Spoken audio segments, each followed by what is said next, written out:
வெண்முரசு. பிரயாகை 55. பகுதி 12. நிலத்தடி நெருப்பு 1. வாசிப்பது சந்தீப். பீஷ்மர் நடந்தபோது அவரது தலை அரண்மனையின் உத்தரங்களை தொட்டுத் தொட்டுச் செல்வது போல விதுரருக்கு தோன்றியது. நீளமான கால்களை இயல்பாக எடுத்து வைத்து பீஷ்மர் நடந்தாலும் உடன் செல்ல விதுரர் மூச்சிறைக்க ஓட வேண்டியிருந்தது. நெடுநாளைய காட்டு வாழ்க்கையால் நன்றாக மெலிந்திருந்த பீஷ்மரின் உரம் பெற்று உடல் புல்மேல் செல்லும் வெட்டுக்கிளி போல் தோன்றியது. அவரது வெண்ணிறத்தோல் தென்னாட்டின் வெயிலில் செம்பு நிறம் கொண்டிருந்தது. அவர்களைக் கண்டதும் விப்ரர் எழுந்து வணங்கி பேசாமல் நின்றார். விதுரர் மெல்லிய குரலில் ஓய்வெடுக்கிறாரா என்றார். ஆம் என்ற விப்ரர் மெல்ல, ஆனால் அதை ஓய்வு என்று சொல்ல முடியுமா என்ன என்றார். விதுரர் பேசாமல் நின்றார். ஆற்றுணா துயரம் என்று கேட்டிருக்கிறேன் அமைச்சரே, இன்றுதான் பார்க்கிறேன். எச்சொல்லும் அவரை தேற்ற முடியவில்லை என்றார் விப்ரர். விதுரர் திரும்பி பீஷ்மரை நோக்க அவர் அதனுடன் தொடர்பற்றவர் போல சற்று திரும்பிய தலையுடன் ஒளி நிறைந்த சாளரத்தை நோக்கி நின்றார். தாடியின் நரைமயிர்கள் ஒளிவிட்டன. வாயை இறுக்கி வெறும் பற்களை மெல்லும் வழக்கம் அவரிடம் குடியேறியிருந்தது. அவர் ஒலியாக மாறாத எதையோ சொல்லிக் கொண்டிருப்பதைப் போல. அது அவரை மிகவும் முதியவராகக் காட்டியது. விதுரர் பெருமூச்சுடன் பிதாமகர் சந்திக்க விழைகிறார். இப்போது சந்திப்பது பொருத்தமாக இருக்குமா என்றார். விப்ரர், நான் சென்று பார்க்கிறேன் என்றார். துயில்கிறார் என்றால் விட்டுவிடுங்கள். விழித்திருக்கிறார் என்றால் பிதாமகரின் வருகையை சொல்லுங்கள். பிதாமகரை பார்ப்பது அவரை சற்று ஆறுதல் கொள்ளச் செய்யலாம் என்றார் விதுரர். விப்ரர், அமைச்சரே, தாங்களறியாதது அல்ல, துயின்று 8 மாதங்களுக்கு மேலாகிறது. இரவும் பகலும் நான் உடனிருக்கிறேன். ஒரு கணம் கூட அவர் துயின்று நான் காணவில்லை. 3 மாதங்கள் துயிலிழந்திருக்கும் ஒருவர் சித்தம் கலங்கிவிடுவார் என்றுதான் மருத்துவர் சொல்கிறார்கள். அரசருக்கோ அவர்கள் சித்தம் கலங்கச் செய்யும் மருந்துகளைத்தான் கொடுத்துக் கொண்டே இருக்கிறார்கள். யவனமதுவோ அகிபீனாவோ சிவமூலிகையோ அவர் அகத்தை மங்கச் செய்யவில்லை என்றார். எவர் வருகையும் அவரை தேற்ற முடியாது. பாண்டவர்கள் உயிருடன் இருக்கிறார்கள் என்ற சொல்லைத் தவிர எதையும் அவர் கேட்டுக்கொள்ளவும் மாட்டார் என்றபின் உள்ளே சென்றார். மீண்டும் விதுரர் பீஷ்மரை பார்த்தார். எந்த உணர்ச்சியும் இன்றே நின்றிருந்த முதியவர் அக்கணம் விதுரரில் கடும் கசப்பை எழுப்பினார். இவர் வழக்கமான சொற்களைச் சொல்லி திருதராஷ்டிரின் துயரை கூட்டிவிட்டு செல்லப் போகிறார் என்று தோன்றியதுமே, ஏன் முதியவர்கள் அனைவருமே வழக்கமான சொற்களில் அமைந்து விடுகிறார்கள் என்ற எண்ணம் வந்தது. அவர்களின் மூத்தவர்கள் முதிய வயதில் சொன்னவை அவை. வழி வழியாக சொல்லப்படுபவை. உண்மையில் வாழ்க்கை என்பது புதியதாக ஏதும் சொல்வதற்கில்லாத மாறா சுழற்சிதானா? அல்லது வாழ்க்கை பற்றி ஏதும் சொல்வதற்கில்லை என்பதனால் அத்தருணத்திற்குரிய ஒலிகள் என அச்சொற்களை சொல்கிறார்களா? விப்ரர் வெளியே வந்து உள்ளே செல்லலாம் என்று கையசைத்து தலைவணங்கினார். கதவைத் திறந்து உள்ளே சென்ற விதுரர் பீஷ்மரை உள்ளே அழைத்தார். இருக்கையில் தளர்ந்தவராக அமர்ந்திருந்த திருதராஷ்டிரர் எழுந்து கைகூப்பியபடி கண்ணீர் வழிய நின்றார். பீஷ்மர் அருகே வந்து திருதராஷ்டிரரை சில கணங்கள் நோக்கிவிட்டு உடலில் கூடிய விரைவுடன் முன்னகர்ந்து திருதராஷ்டிரரை அள்ளி தன் மார்புடன் அணைத்து இறுக்கிக் கொண்டார். திருதராஷ்டிரர் யானை பிளிறுவது போல ஒலி எழுப்பி அவரது நெஞ்சில் தன் தலையை அழுத்திக் கொண்டு தோள்கள் குலுங்க அழத் தொடங்கினார். ஒரு சொல் கூட இல்லாமல் பீஷ்மர் திருதராஷ்டிரின் தோள்களை தட்டிக் கொடுத்துக் கொண்டிருந்தார். திருதராஷ்டிரின் அழுகை ஏறி ஏறி வந்தது. ஒரு கட்டத்தில் ஒலியில்லாமல் அவரது உடல் மட்டும் அதிர்ந்து கொண்டிருந்தது. பின்னர் அவர் நினைவிழந்து பின்னால் சாய பீஷ்மர் தன் நீண்ட கைகளால் அவரது பேரிடலை தாங்கிக் கொண்டார். அவர் அருகே ஓடிவந்த சேவகனை விழியாலேயே விலக்கிவிட்டு எளிதாகச் சுழற்றி அவரை தூக்கி இரு கைகளில் ஏந்திக் கொண்டு மறுவாயில் வழியாக உள்ளே சென்று அவரது மஞ்சத்தில் படுக்க வைத்தார். சேவகனிடம் குளிர்ந்த நீர் என்றார். சேவகன் கொண்டு வந்த நீரை வாங்கி திருதராஷ்டிரின் முகத்தில் தெளித்தபடி, மல்லா, மல்லா, இங்கே பார் என்று அழைத்தார். திருதராஷ்டிரரை பீஷ்மர் அப்படி அழைத்து விதுரர் கேட்டதுமில்லை, அறிந்ததுமில்லை. மற்போர் கற்றுத்தந்த நாட்களில் எவரும் அருகில் இல்லாத போது அழைத்திருக்கலாம். திருதராஷ்டிரின் இமைகள் துடித்தன. வாய் கோணலாகி தலை திரும்பி காது முன்னால் வந்தது. கரகரத்த குரலில், பிதாமகரே என்றார் மல்லா. நான்தான் என்றார் பீஷ்மர். திருதராஷ்டிரர் கைகளை நீட்டி பீஷ்மரின் இருகைகளையும் பற்றி தன் நெஞ்சுடன் சேர்த்துக் கொண்டார். நான் இறக்க விழைகிறேன் பிதாமகரே. இனி நான் உயிருடன் இருந்தால் துயரை மட்டுமே அறிவேன். அவர் உதடுகள் வெடித்து மீண்டும் அழுகை கிளம்பியது. கரிய பெருமார்பும் தோள்களும் அதிர்ந்தன. பீஷ்மர் சொற்களில்லாமல் அவர் கைகளுக்குள் தன் கைகளை விட்டுவிட்டு அமர்ந்திருந்தார். மெல்லிய விசும்பலுடன் ஓய்ந்த தலையை இருபக்கமும் திருப்பி அசைத்துக் கொண்டே இருந்தார் திருதராஷ்டிரர். அவர் அடங்கி வருவதாக விதுரர் எண்ணிய கணம் மீண்டும் பேரொலத்துடன் அலறியபடி தன் தலையில் கையால் ஓங்கி ஓங்கி அறைந்து கொண்டு அழத் தொடங்கினார். கால்கள் படுக்கையில் மூச்சுத் திணறுபவருடையது போல அசைந்து நெளிந்தன. நெடுநேரம் அருவியோசை போல அவ்வொலி கேட்டுக் கொண்டிருந்தது. பின்னர் மீண்டும் கேவல்கள். மழை சொட்டி ஓய்வது போல விம்மல்கள். தண்ணீர் கொடு என சேவகனுக்கு பீஷ்மர் கை காட்டினார். தண்ணீரை சேவகன் நீட்டியதும் வாங்கி குடம் நிறையும் ஒலியுடன் குடித்துவிட்டு மார்பில் நீர் வழிய அமர்ந்திருந்து திருதராஷ்டிரர் மீண்டும் தன் தலையை அறைந்து அழத் தொடங்கினார். அழுகை வலுத்துக் கொண்டே சென்றது. அங்கே நிற்க முடியாதவராக விதுரர் சாளரத்தருகே ஒதுங்கி வெளியே நோக்கினார். ஆனால் முதுகில் அலையலையாக வந்து அடித்தது அவ்வழுகை. இரு கைகளையும் பற்றி இறுக்கி பற்களைக் கிட்டித்துக் கொண்டு அவ்வொலியைக் கேட்டு நின்றிருந்தார். வெடித்து திரும்பப் போகும் கணம் கதவு திறந்து விப்ரருடன் மருத்துவன் உள்ளே வந்தான். திருதராஷ்டிரின் வாயைத் திறந்து அகிபீனா கலந்த நீரை குடிக்கச் செய்தான். அவர் முகத்தைச் சுழித்துக் கொண்டு அதைக் குடித்தார். இன்னொரு சேவகன் கொண்டு வந்து சிறிய அனல் கலத்தில் சிவமூலிகைப் பொடியை தூவி நீலப்புகை எழுப்பி அவரது படுக்கை அருகே வைத்தான். பீஷ்மர் எழுந்து அருகே வந்து வெளியே செல்லலாம் என்று கை காட்டி நடந்தார். வலியறியும் விலங்கு போல திருதராஷ்டிரர் முனகியபடி மீண்டும் அழத் தொடங்க அந்த ஒலியை பின்னால் தள்ளை கதவை மூடிக்கொண்ட கணம் அவர் ஒன்றை உணர்ந்தார். திருதராஷ்டிரம் பீஷ்மரும் ஒருவரையொருவர் அழைத்ததைத் தவிர எதையுமே பேசிக் கொள்ளவில்லை. பீஷ்மர் நிமிர்ந்த தலையுடன் கைகளை வீசி நடந்தார். எத்தனை உயரம் என்று விதுரர் எண்ணிக்கொண்டார். தன் வாழ்நாளெல்லாம் பிறரை குனிந்தே நோக்கும் ஒருவரின் அகம் எப்படிப்பட்டதாக இருக்கும்? மலைமுடிகள் போன்ற தனிமை. உச்சிப்பாறையில் கூடுகட்டும் கழுகு போலிருக்குமா அவரில் திகழும் எண்ணங்கள்? கவ்விச்செல்லும் சில கணங்களில் மட்டுமே மண்ணை அறியும் பறவைகளா அவை? எதிரே வந்த சேவகன் வணங்கினான். விதுரர் விழியால் என்ன என்று கேட்டதும், காந்தார இளவரசர் பிதாமகரை சந்திக்க விழைகிறார் என்றான். விதுரர், பிதாமகர் இன்றுதான் வந்திருக்கிறார். ஓய்வெடுத்த பின் நாளை காலை சந்திப்பார் என்று சொல் என்றார். அவன் தலைவணங்கி, காந்தாரர் இங்குதான் இருக்கிறார் என்றான். இங்கா என்றார் விதுரர். ஆம். அடுத்த அறையில். விதுரர் எரிச்சலுடன் பல்லை கடித்தார். சகுனியை காணாமல் பீஷ்மர் மறுபக்கம் போகவே முடியாது. உடன் எவர் என்றார். கணிகர் என்றான். அவர் பீஷ்மரை நோக்கியதுமே பீஷ்மர் சந்திக்கலாம் என்று சைகை செய்தார். பீஷ்மர் உள்ளே நுழைந்ததுமே சகுனி எழுந்து வணங்கினார். எழ முடியாதென்று அறிந்ததனால் கணிகர் அங்கே முன்னரே நின்றிருந்தார். அவர் இடையே நன்கு வளைத்து வணங்கினார். ஒரு கணம் கூட பீஷ்மரின் விழிகள் அவரில் பதியவில்லை. சகுனி, பிதாமகரிடம் முதன்மையான சிலவற்றை உரையாடலாமென எண்ணினேன் என்றார். பீஷ்மர், அரசியல் சார்ந்தா என்றார். ஆம். அஸ்தனபுரி இன்றிருக்கும் நிலையில் என சகுனி தொடங்க, இவர் யார் என்று கணிகரை சுட்டிக்காட்டி பீஷ்மர் கேட்டார். இவர் என் அமைச்சர். அத்துடன் என்று சகுனி சொல்லத் தொடங்க, அவர் வெளியேறட்டும். அஸ்தனபுரியின் அரசியலை காந்தார அமைச்சர் அறிய வேண்டியதில்லை என்றார் பீஷ்மர். சகுனி ஒரு கணம் திகைத்தபின் கணிகரை நோக்கினார். கணிகர், அடியேன் அரசியல் மதுசூழ்கையில் என சொல்லத் தொடங்க பீஷ்மர் திரும்பாமலேயே வெளியே செல்லும்படி கை காட்டினார். கணிகர் தன் உடலை மெல்ல அசைத்து சுவரை பிடித்துக் கொண்டு மெல்லிய வலிமுனகளுடன் வெளியே சென்றார்.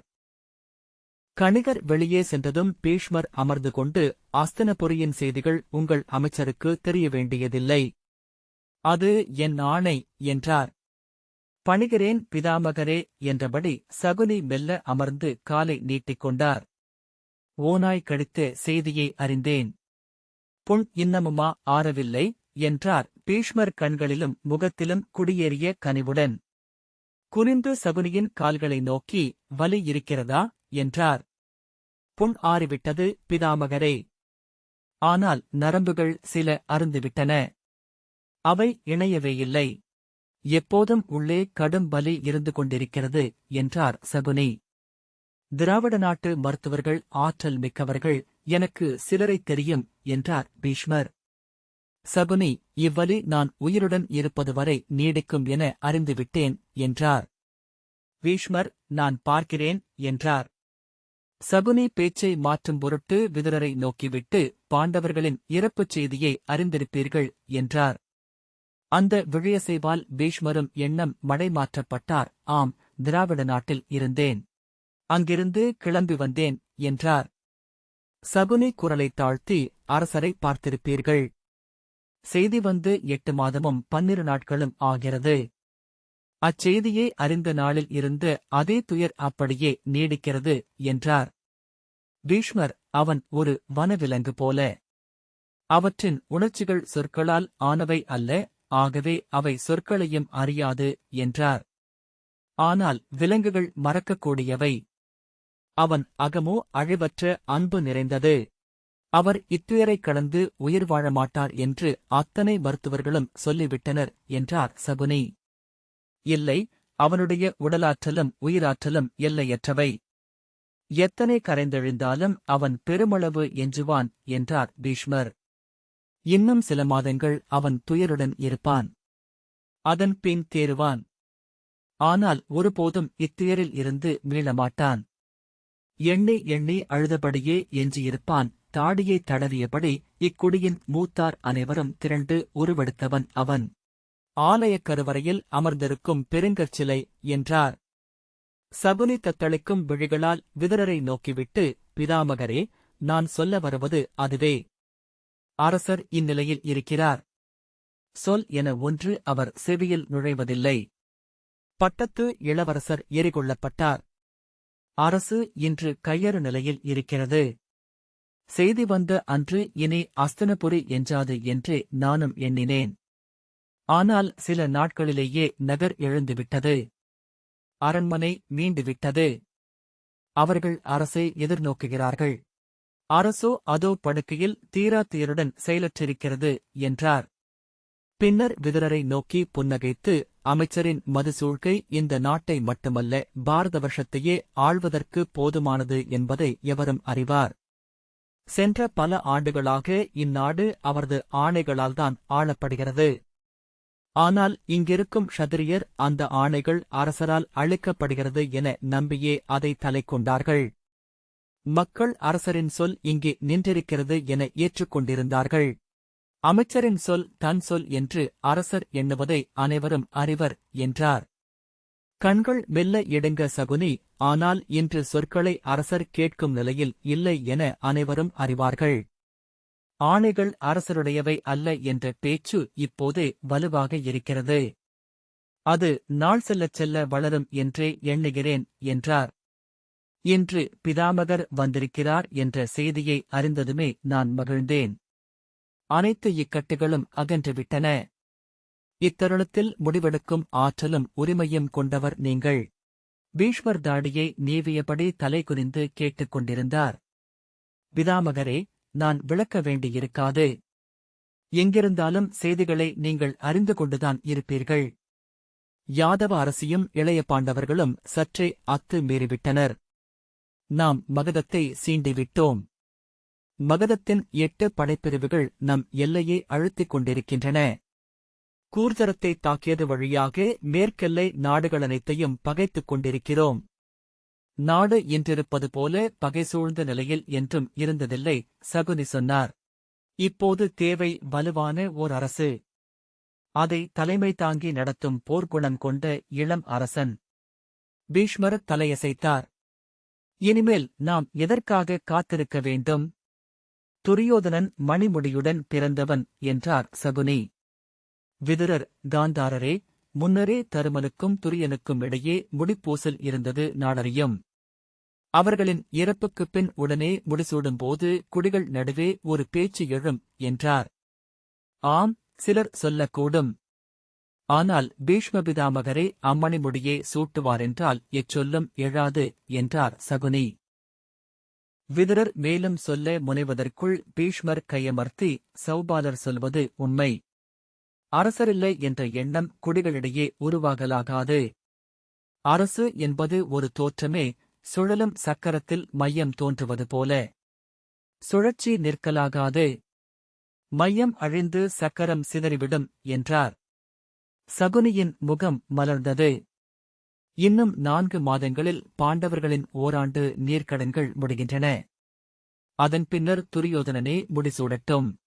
அவன் அஸ்தினபுரியை ஆள வேண்டுமென தெய்வங்கள் எண்ணியிருக்கின்றன என்றால் நாம் ஒன்றும் செய்வதற்கில்லை என்றபடி பீஷ்மர் எழுந்து கொண்டார். கௌரவர்களுடன் வந்து தங்களை அரண்மனையில் சந்தித்து ஆசி பெறுகிறேன் பிதாமகரே என்றார் சகுனி. இளையோருக்கான நீர்க்கடன்களை நான் செய்தியறிந்த நாள் முதல் செய்து வருகிறேன். இங்கே எவர் செய்கிறார்கள் என்றார் பீஷ்மர். சகுனி குண்டாசி செய்கிறான் என்றார். பீஷ்மர் நின்று புருவங்கள் சுருங்க, குண்டாசியா? ஏன் என்றார். அவன் செய்யலாமென்று ஏற்றான். மேலும் அவன் பீமன் மேல் ஆழ்ந்த அன்புள்ளவன் என்று சகுனி தடுமாறினார். பீஷ்மர் அப்படியென்றால் துரியோதனனுக்கு அன்பில்லையா என்றார். அன்பில்லை என்று எவர் சொல்ல முடியும்? குண்டாசி பெருந்துயருற்றான். அவன் துயரைக் கண்டு பீஷ்மர் கை காட்டி, துரியன் ஒருமுறையேனும் நீர்க்கடன் செய்தானா என்றார். சகுனி அவர் என்று தொடங்க, ஒருமுறையேனும் நீர்க்கடன் செய்யப்பட்ட கங்கைக் கரைக்குச் சென்றானா என்று மீண்டும் கேட்டார் பீஷ்மர். இல்லை என்றார் சகுனி. அவரால் இளையோரின் இறப்பை எளிதாகக் கொள்ள முடியவில்லை. மேலும் போதும் என்று கை காட்டிவிட்டு பீஷ்மர் திரும்பி நடந்தார். சகுனி பின்னால் வந்து, இதில் ஒளிக்க ஒன்றுமில்லை. துரியோதனர் பாண்டவர்கள் மேல் கொண்ட சினம் அப்படியேதான் இருக்கிறது. அவரை அவர்கள் அவமதித்து விட்டார்கள் என எண்ணுகிறார். மதுராவின் மீதான படையெடுப்பு ஒத்திகையை அவரைச் செய்ய வைத்து ஏமாற்றினார்கள். அவர் தருமனிடம் கால் தொட்டு இறைஞ்சியும் அவரை புறக்கணித்தார்கள். அனைத்தையும் ஒற்றர்கள் வழியாக தாங்கள் அறிந்திருப்பீர்கள் என்றார். அந்தச் சினம் இறப்புச் செய்திக்குப் பின்னரும் நீடிக்கிறதா என்ன என்றார் பீஷ்மர். பீஷ்மர் திரும்பாமல் நடக்க, ஆம், அது பிழை என நான் அறிவேன். ஆனால் துரியோதனர் ஷாத்திர குணம் மேலோங்கியவர். அவமதிப்புகளை அவர் மறப்பதேயில்லை. அந்தச் சினம் இப்போது பெருமளவு அடங்கி வருகிறது. ஆனால் முதல் நீர்க்கடன் நடந்தபோது அந்த கசப்பு நெஞ்சில் இருக்கையில் அதை மறைத்து நீர்க்கடன் செய்வது முறையல்ல, ஆகவே இளையோன் செய்யட்டும் என்று சொல்லிவிட்டார். அதுவே உகந்தது என நான் எண்ணினேன் என்றார் சகுனி. பீஷ்மர் தலையசைத்தபடி மறுபக்கம் இடைநாழியை நோக்கி நடக்க சகுனி வாசலிலேயே சுவர் பற்றி நின்று கொண்டார். வெளியே நின்றிருந்த கணிகர் பணிவுடன் உடல் வளைத்து வணங்க பீஷ்மர் அவரை நோக்காமலேயே வெளியே சென்று ரதத்தை கொண்டு வரும்படி கை காட்டினார். ரதம் வந்து நின்றதும் வழக்கம் போல படிகளில் மிதிக்காமல் தரையில் இருந்தே ஏறிக்கொண்டு பீடத்தில் அமர்ந்தார். திரும்பி விதுரரிடம் தன்னுடன் ஏறிக்கொள்ளச் சொல்லி கை காட்டினார். விதுரர் ஏறிக்கொண்டதும் அவர் இம் என சொல்ல ரதம் கிளம்பியது. பீஷ்மர் சாலையை விழிகள் சுருக்கி நோக்கியபடி தாடியை நீவிக்கொண்டு, விதுரா, நீ சென்று அந்த மாளிகையின் இருதடத்தை பார்த்தாயா என்றார். இல்லை, செய்திகளைத்தான் கேட்டேன் என்றார் விதுரர். செய்திகளை நானும் கேட்டேன். நான் அங்கே செல்ல விரும்புகிறேன் என்றார் பீஷ்மர். அங்கே ஒன்றுமில்லை.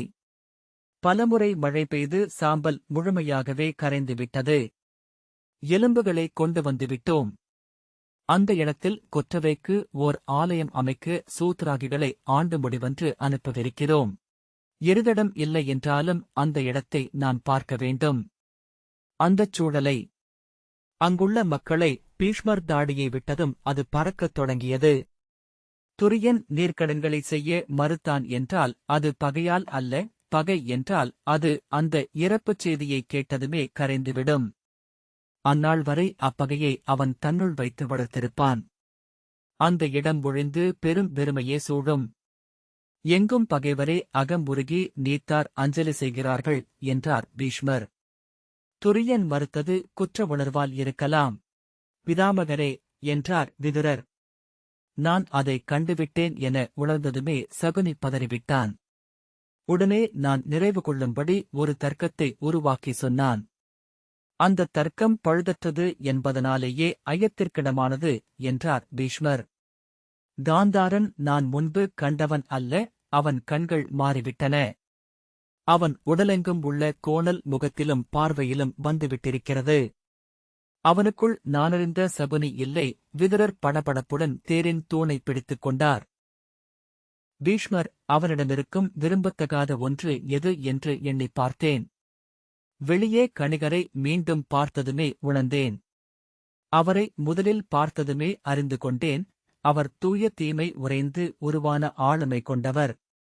பொறாமை, சினம், பேராசை, காமம் என்றெல்லாம் வெளிப்பாடு கொள்ளும் எளிய மானுட தீமை அல்ல அது. அதற்கெல்லாம் அப்பாற்பட்ட தெய்வங்களுக்குரிய தீமை. தீமை மட்டுமேயான தீமை. நோய், இறப்பு போல இயற்கையின் கட்டமைப்பிலேயே உறைந்திருக்கும் ஆற்றல் அது. அவரது விழிகளில் வெளிப்படுவது அதுவே. அதை மானுடர் எதிர்கொள்ள முடியாது. விதுரர் தன் கைகால்கள் நடுங்கிக் கொண்டிருப்பதை உணர்ந்து தேர்தட்டில் அமர்ந்து கொண்டார். அது தன் ஆடலை நிகழ்த்தி அடங்கும். அதை நிகர்க்கும் தெய்வங்களின் பிறிதொரு விசையால் நிறுத்தப்படும். நாம் ஒன்றும் செய்வதற்கில்லை என்றார் பீஷ்மர். அவரை அணுகுபவர் அனைவரின் விழிகளும் அவரை எதிரொலிக்கத் தொடங்கும். அவர் தன்னைச் சூழும் அத்தனை உள்ளங்களிலும் தன்னை ஊற்றி நிறைத்துச் செல்வார். சகுனியின் விழிகளில் தெரிந்தது கணிகரின் விழிகள். துரியனின் விழிகளிலும் அவரே தெரிவார் என நினைக்கிறேன். பெருமூச்சுடன் பீஷ்மர் சொன்னார், என் எண்ணங்கள் முதியவனின் வீண் அச்சங்களாக இருக்கலாம். என் விழிமயக்காக இருக்கலாம். இருந்தால் நன்று. ஆனால் நான் அங்கே செல்ல வேண்டும். பாண்டவர்கள் வஞ்சத்தால் கொல்லப்படவில்லை என என் அகம் எனக்குச் சொல்ல வேண்டும். அதுவரை என் அகம் அடங்காது. மணிமுடியுரிமை குறித்து முடிவையும் எடுக்க மாட்டேன். விதுரர் பிதாமகரே என்றார். ஓசை எழவில்லை. மீண்டும் கனைத்து நாவால் உதடுகளை துழாவிய பின் பிதாமகரே என்றார். சொல். வஞ்சம் என நீ அறிவாய் அல்லவா? உன் பதற்றத்திற்கு வேறு மூலம் இருக்க இயலாது என்றார் பீஷ்மர். பிதாமகரே, வஞ்சம் நிகழ்ந்தது உண்மை. ஆனால் பாண்டவர்கள் இறக்கவில்லை என்றார் விதுரர். என்ன சொல்கிறாய் என்றார் பீஷ்மர். அதுவரை அவரிடமிருந்து நிமிர்வு முழுமையாக அகன்று வயோதிகத் தந்தையாக ஆகிய கைகள் நடுங்க விதுரரின் தோளைத் தொட்டு, சொல். அவர்கள் உயிருடன் இருக்கிறார்களா? என் மைந்தர் இறக்கவில்லையா என்றார். விதுரர், அவர்கள் நலமாக இருக்கிறார்கள்.